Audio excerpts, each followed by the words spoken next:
I like my freedom of religion. I like my guns. I like our military.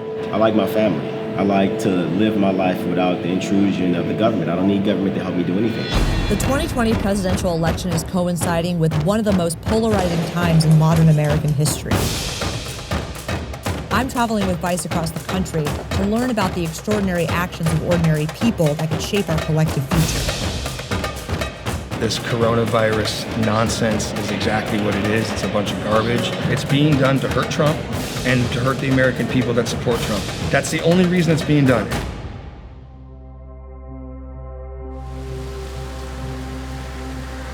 I'm outside of Trump National Doral, which is a Trump hotel in Miami, for the 3rd annual American Priorities Festival, otherwise known as AmpFest. This is a 3-day conservative conference. Kind of feels a little bit like Comic-Con. There's events, there's speakers. The headliner this year is Roger Stone. And it's a chance for conservative influencers and Trump supporters to come together to talk about values, to talk about nationalism, and truly show their support for Trump. After traveling the country for a number of weeks, I wanted to stop in and check with these folks about their motivations, why they support Trump, and kind of what the future of the Republican Party looks like from both culture and politics. Hello, what's up, Miami? Good morning. We have a table of officers here. I just want to recognize really quickly, so if you guys would give them a round of applause.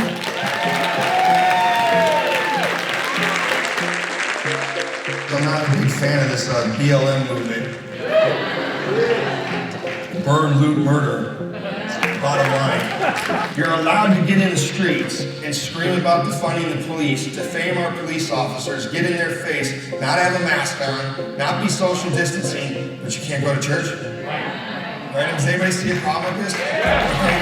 We got our businesses closed down at 50% capacity, but you got all these, I'm sorry, idiots, deranged maniacs in the streets screaming at these police officers, and then they're asking these guys for help 5 minutes later. And you know what they can do with that. One of the reoccurring themes I've noticed while on the road is the surge of everyday Americans who may have been more apolitical in the past, but have recently become politically activated by the pandemic and ensuing restrictions on public life. One of those people is Joey Gilbert.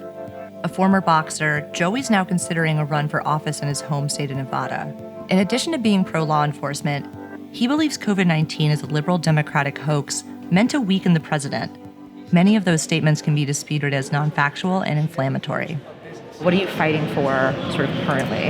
Well, what I'm fighting for right now is an end to this complete nonsense. This coronavirus nonsense is exactly what it is. It's a bunch of garbage.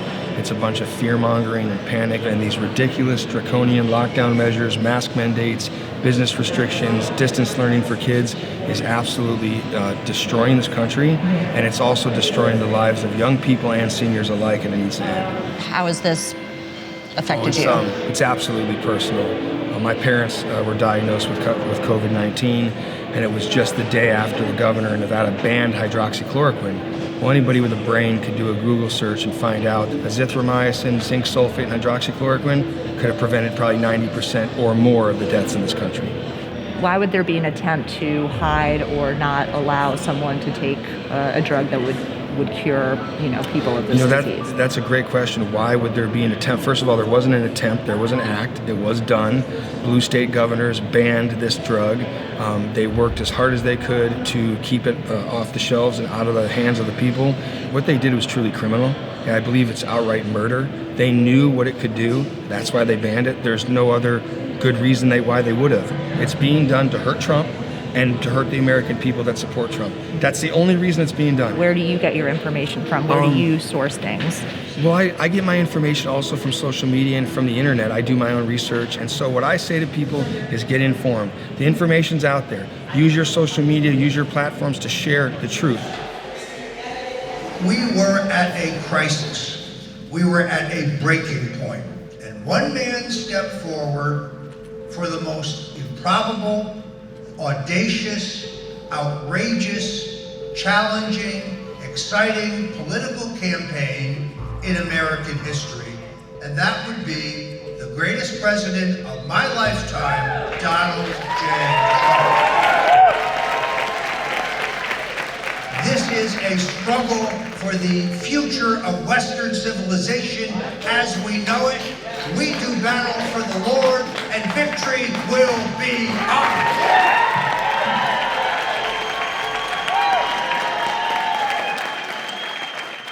So the room we're in right now is right across from the ballroom where all the speakers have been, and this is kind of like more of the convention vibe, right? So there's different booths that are set up. I see a Back the Blue booth. I see kind of like a anti-vaxxer booth. There's Roger Stone is going to be doing a book signing later in here. The main attraction for many attendees was Roger Stone, a political provocateur and Trump's former right-hand man. However, due to what he perceived as unfriendly coverage from Vice during his trial for obstruction of the Mueller investigation, he declined to be interviewed by us. He also ran out of stones, so I settled for a photo op instead.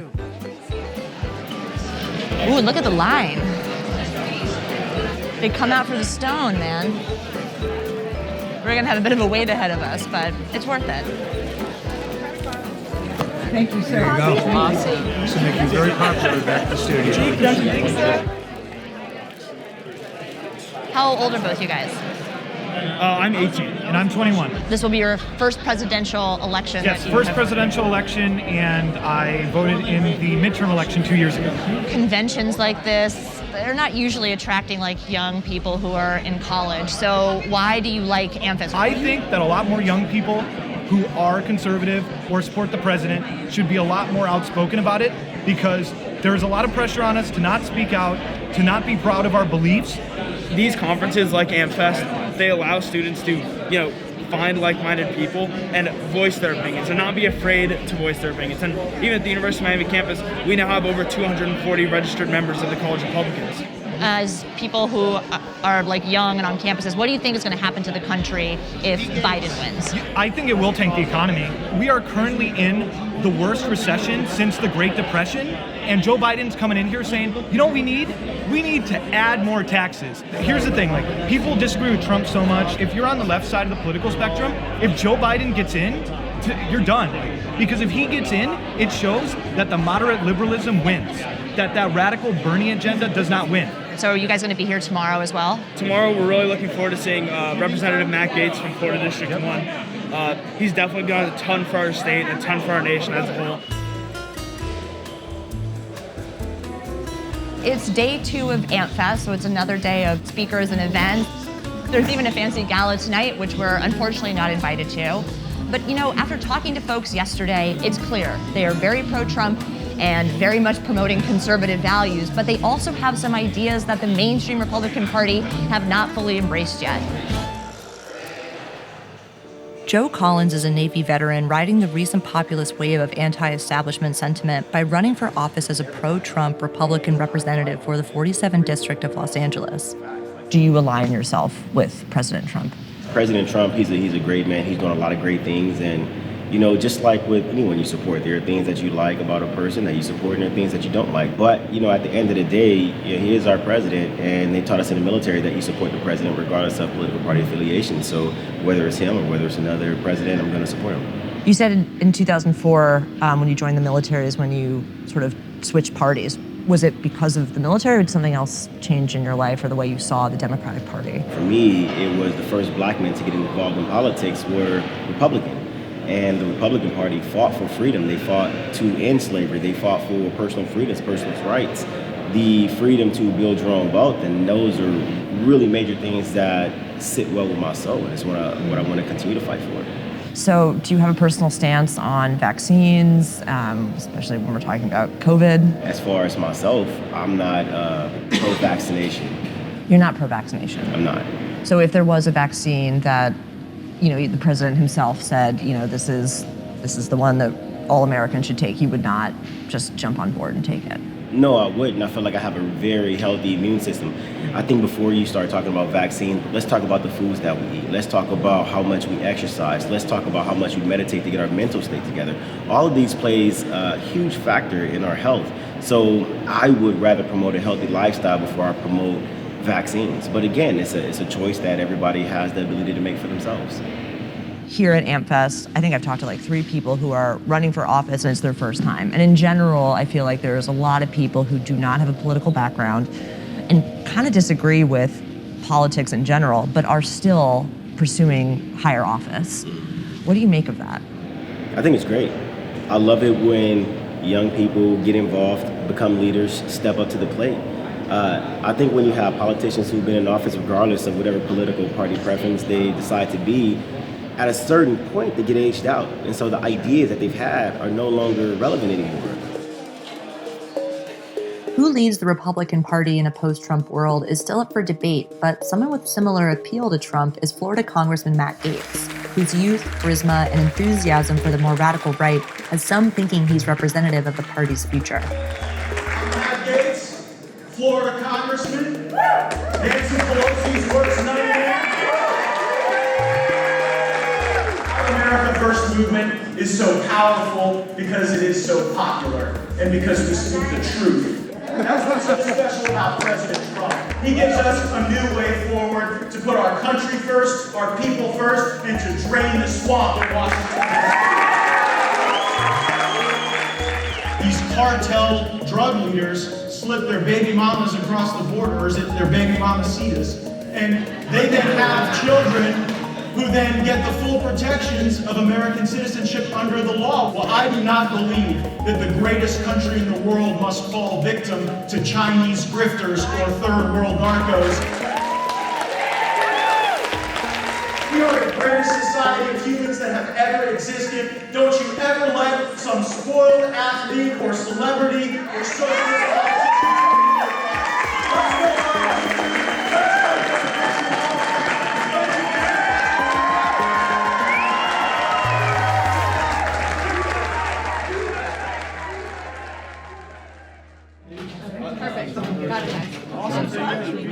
Roger Stone, Matt Gaetz, favorite congressman. Supporting Trump and being our age, you get a lot of flack.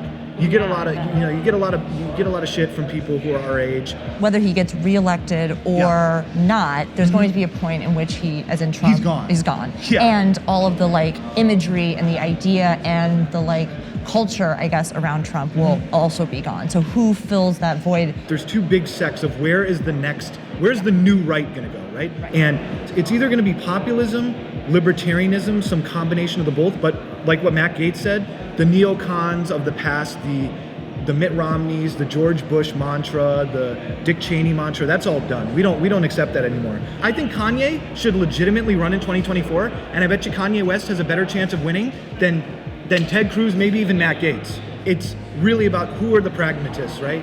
Who really has the ideas for how are we gonna make America better? What are some real policies that we come in and change things up? But when it comes down to it, I wouldn't vote for anybody other than Trump in this election. Because I think that where we are right now, it's just too important.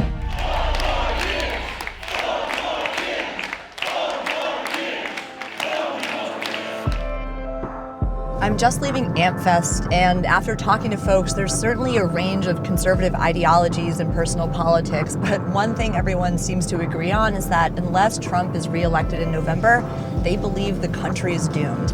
After traveling the country, something I've observed is that both conservatives and liberals feel let down and misrepresented by traditional American institutions and political systems. And they're simply fed up with the government.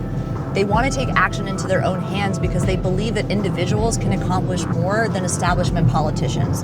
And honestly, whether that's good for the future of the country or not, it's certainly setting the stage for one of the most contentious moments in American history.